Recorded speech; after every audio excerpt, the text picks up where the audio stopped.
ఒసే లెగవే, ఎంతసేపు పడుకుంటావు? ఎగ్జామ్ లో ఫెయిల్ అయినా మహారాణిగా పడుకున్నావు. లేచెల్లి మొక్కలకి నీళ్ళే.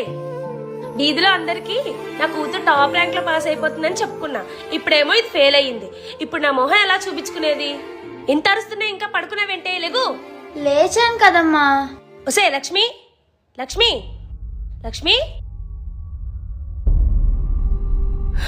లక్ష్మి, లక్ష్మి, అమ్మా లక్ష్మి. ఏమైందమ్మా?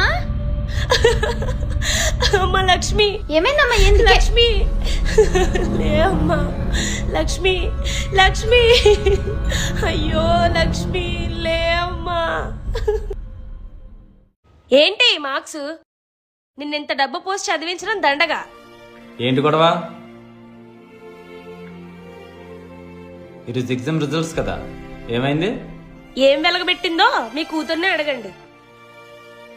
అది నాన్న, 2 సబ్జెక్టులు పోయాయి.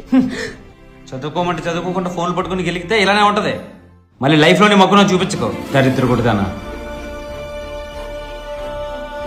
అయినా నిన్ను అనాలే, ప్రతిదానికి దాన్ని బుద్ధి చేసి పాడు చేస్తున్నావు. ఇది మరీ బాగుంది, నన్ను అంటారేంటి? నా పరువు తీశారు కదే, ఇద్దరు వెళ్ళి కట్టుకొని సావండి.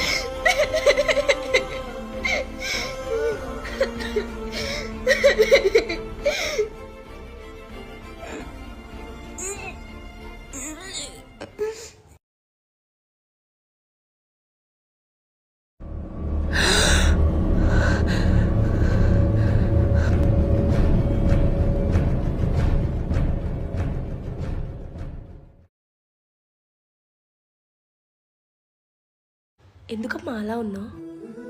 2 సబ్జెక్టులు పోయాయమ్మా. పర్లేదమ్మా, నెక్స్ట్ టైం రాసుకుందులే, సరేనా? నాన్న ఏమంటాడు? రిజల్ట్ ఏమైంది? అది నాన్న, 2 సబ్జెక్టులు పోయాయి.